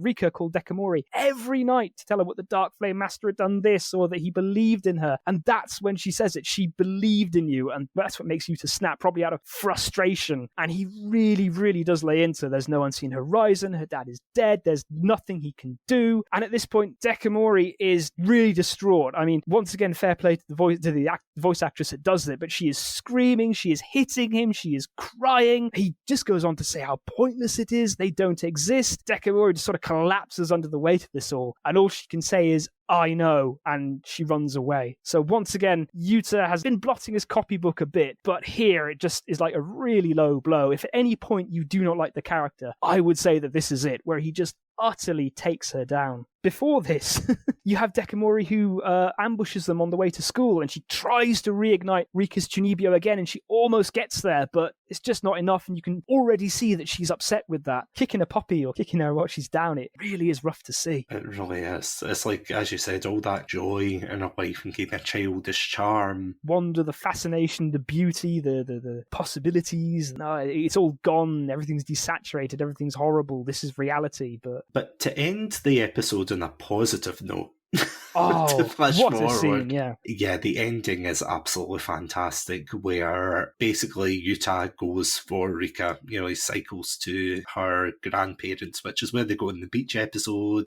Would you say it's cliched? A little, but I feel as if it's needed. Absolutely. But I would say it's cliched in the best possible way. Without seeing the anime, you sort of know the scene. It's where it's the sort of redemption. It's where the guy's going to cycle through the night to get to the one he loves, to right right or wrong. You've seen it in so many other films, but here it is in Chunibyo, but it's so well done as well. Yuta's been pretty bummed out and he's trying to work his way through this. Throughout this time, Dekamori's been acting as Rika would because the Tyrant's Eye has been passed on, and she makes a point of mentioning at one point, the Tyrant's Eye must have gone as long as the Dark Flame Master exists, which, as it turns out, is a message that Rika has passed on an episode prior. And also we have Dekamori acting out of character because Yuta broke her spirit as well. He's a bit of a prick like that. Nibutani herself remarks there's nothing wrong with being passionate, but like she says, Chunibyo, it's the idea that I'm different from everyone else and I'm special because I have realized that. And she remarks on both her and Yuta's cases of Chunibyo and how they wanted to be normal high schoolers, but this was just them falling into the same trap and going too far and coming up with their own take on the image or their own take on the matter, because normalcy doesn't exist. It's okay to have that sort of spark of madness. And then the final thing that pushes Yuta to pedal through the night to get to Rika's side is that the Dark Flame Master gets the last laugh, which I absolutely adore. He sent himself a letter in the past as the Dark Flame Master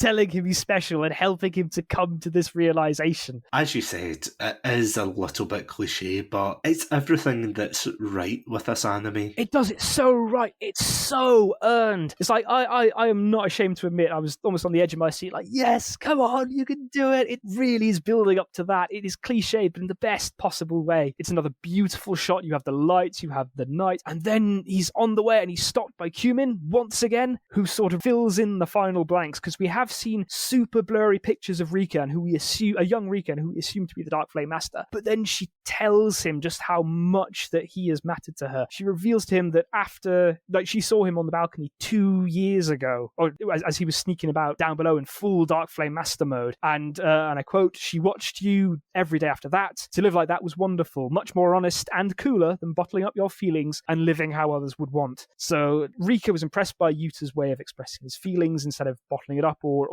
suffering for others' sake, essentially. So she idolized him, she followed him, and it was what sort of bought her the time and place to sort of work through it. Cumin's explanation says that she was clearly aware that Chunibyo was a method of expressing self-consciousness, and as a result, her seemingly shallow character was actually super, super deep. And you see the flashbacks of Rika sort of putting on an eye patch and bandaging her forearms for the first time. She was literally saved by Chunibyo, literally saved by Yuta. It had always been about him. He was so incredibly important and has been the whole time. And as a result, the next shot is just him screaming Rika to the skies as he leaps over a hill and sort of pedals down to the lights of the town below. And then it just accelerates from there, because something we haven't said, but I would say that the anime is all killer, no filler. There is not a scene that doesn't push the plot along in some regard. It keeps going. It doesn't stop at any moment. So the moment we have Yuta and his final realization and him shouting Rika's name to the skies, it cuts to her. She apparently hears him. She sees that her plants are dead. She pulls out a holy water sprayer, which we've seen way in the start. She sees it. She starts crying. And just as she's at her absolute lowest point, we see him outside on the roof, lit by the moon, extremely cliched, in full Dark Flame Master mode, get up and voice and saying that they are bound by contract. And then you have a wonderful bit where the grandfather comes out and starts screaming for the grandmother to fetch his gun because he thinks Yuta's a thief. So you have this ticking clock moment, and he throws out the ultimatum to her. Do you want to stay in this boring reality, or do you want to come with me and change that? It's once again the leap of faith moment, but we've already seen it. It's been mirrored before, and of course she jumps. Yuta catches her. They embrace once more. You have another 360-degree spin on a white background. You have wonderful love song playing. It's all coming together so well. Oh. So what you're saying is you're a fan of this anime? Yeah, you might be getting that. And then, once again, playing to the cliches, but then all of a sudden, you have Nibutani and Ishiki and Dekamori and Cumin appearing to help them along. They sort of hold back the grandfather. They distract the policeman who comes along with Ishiki pretending to be a pervert. And then, you have Yuta pedaling along. He remarks on the beauty of the lights in the distance because they're right by the sea, although Rika still just bitterly remarks that they're just, they're ship lights, they're not real. And then, everything goes soft. They arrive at dark and deserted stretch of beach. You have Yuta, who once again says reality be rent, synapse broken, banishment this world. You have just a soft piano and string, but it's keying you to be ready for something incredibly emotional. And then the scene that follows, you could screenshot any moment of it and it would make a magnificent wallpaper. It is just beautiful. It sort of flashes to the Chunibyo world. You see this sea of fireflies that come up. You have the universe mirrored in the sea below, because Yuta, I mentioned before, he was the guard died, both metaphorically in terms of Chunibyo, but literally, now he has brought Rika to the unseen horizon that she has so longed for. He just says, tell him what you wanted to say, what you never had a chance to say. And my God, the tears came on at that bit. It is so beautiful. It is vulnerable. You have Rika saying goodbye. You have images of her childhood playing. You have the oboe and woodwind, which aren't used very much in the score, but they're typically associated with her father. You see the dad smile. You see him say something to only Rika, who hears it in a white background. And then the lights flare. They rush to the camera and the scene just fades away to that bit on the beach. But what a scene it was. Honestly, I cannot top that. I think that's honestly like a great place to end the episode, I would say. Honestly, just going off of that as one final point, the ending is beautiful. You do get Rika finally getting to see her version of the unseen horizon. You know, obviously it's not real, but to her it's real. And again, going back to what I was saying before, we all go through things in life that are difficult, that we are unable to cope with, and we all have our own coping mechanisms for that, whether it's pretending to be a different character, whether it's video games, whatever it is, that's how each of us cope. And of course for Rika, it is being this character who has all of these powers so that she can see her dad in the end and finally have that closure. I totally agree. I think that this anime does it so beautifully, so perfectly. Don't get me wrong, I know we kind of just spent the last hour or two just saying, oh yeah, it's depressing. It's depressing but good. Bittersweet, yeah. But it's catharsis. At the end of the day, it is catharsis. It's showing you something poignant and emotional that helps you work through stuff that you're working through. Like, you know, when I found this anime, I was struggling with depression, and I'm not saying it's all down to the anime. I'm not saying this is some kind of panacea, but it did help me work through a certain part of that. It is a simple story, well told, with hidden depth. Couldn't have said it better myself. Honestly, if you're looking for a slice of life anime that has a kind of different twist on it, I would wholeheartedly recommend season 1. And as you said, there is a season 2 technically. I would temper your expectations for that. We're not going to go into it now, but I would temper your expectations because it's not the best, but there is some other goodness, to be fair. There is. It's not all bad. Yeah. I was going to say in terms of just season 1, because you also have something called Chunibyo Light, which is like 5-minute skits from different parts, like just a bit of extra. And in one of them, episode 3, I think it is, you see the scene that Rika sees that got her into Chunibyo in the first place, with Yuta in full Dark Flame Master Clobber escorting his sister out as they go to pick up something at a convenience store,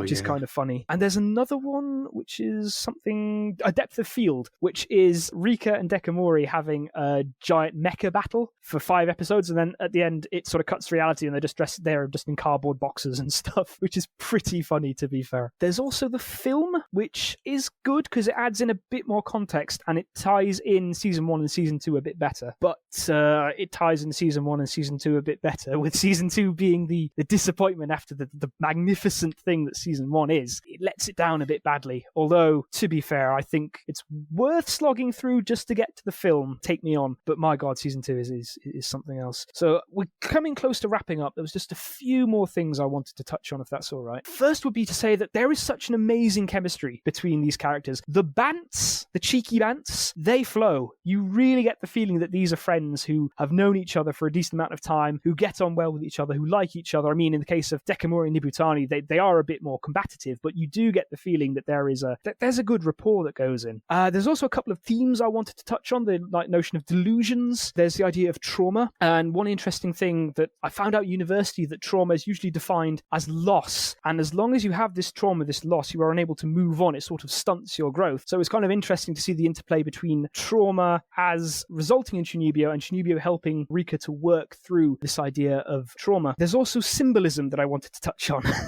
You could really tell I went all in for this one. But it's the idea of connectivity, I would say, because I was able to pick out 3 key bits of symbolism, 2 by myself and then 1 which I was prompted by a blog, which I missed. But that's bridges, trains, and bicycles. So bridges tend to serve to link 2 inaccessible places, but we see Rika and Yuta often going across them. Their special place where they start getting feelings for each other, dare I say, where they confess, is under a bridge. And it also links Dekamori's attempt to try and rekindle Rika's lost Chunibyo. Also, in episode 3 or 4, we have Dekamori and Nibutani fighting on a bridge because, they're linking two inaccessible places, Dekamori and Nibutani. They're the complete opposites of each other. We have the trains that serve to sort of accelerate their relationship because they take Yuta and Rika to faraway places where, their grandparents' house on the beach and stuff like that. But that also accelerates their relationship because Yuta gets greater understanding, and then Rika is completely overwhelmed after her really serious fight with Toka, and so she flees back, but Yuta's able to catch her. So it's just the two of them in the night, and the train really accelerates their relationship because once they're back, it's basically a date without being a date. They go and grab a bite to eat. There's a sort of a kiss fake out. The first one, you think Rika's going to go in for a kiss, but she actually just draws something, a seal on his hand. And finally, we've mentioned bikes, but bikes, they only show up for the heavy emotional scenes. When you think about it, they're fairly intimate. They're made for riding two people max. You have Yuta, who's usually the one on the pedals, and you have Rika, who's either on the bars or on behind or hanging on with her roller shoes. So we see them when Rika's put one together to escape the seaside and go to her house, but is followed by Toka the first time. You see the bike the second time, where Yuta pedals them out to her old home. And then finally, you have the bike that takes them to the farewell scene. So it's just only ever Yuta and Rika and the bike. So it's connection, it's sort of a symbol, but it's also very, very intimate and very sweet in that regard. And finally, one more thing I wanted to touch on, but I wasn't able to bring the conversation around to, was that you mentioned that the teacher in the Japanese version of the dub, she speaks English, and in the English dub, she speaks French. So I have a little analysis of what they say. And before you're wondering, who is this guy who claims to speak French so knowledgeably, rest assured, I have spent 15 years of my life in France. I went through high school and university here, so I know a thing or two about the language. Just a tad.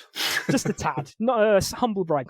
So the first thing she throws out is "Qu'est-ce que vous pensez de Rika?" It's very stiff, and the enunciation is all wrong. What people don't realize about French is it's actually a very, very flat language. So what she says is basically "Qu'est-ce que vous pensez de Rika?" Whereas what would be more correct is "Qu'est-ce que vous pensez de Rika?" You have that very, very flat, monotone, boring Frenchness. The phrase in itself is okay. It's just very, very, very stiff. It'd be a bit more natural, a bit more French to say "Qu'en pensez-vous de Rika?" instead of "Qu'est-ce que vous pensez de Rika?" Cumin, rather, her French pronunciation is actually better than Rika's voice actress when they first throw out the bonjour. Rika's French accented English is pretty on point, though, as when she starts speaking like this, it is actually quite on point. But then it loses all the points because Nana, the teacher, so Nana, absolutely mangles the next sentence because she says, "Il est facile de vous parler comme cela."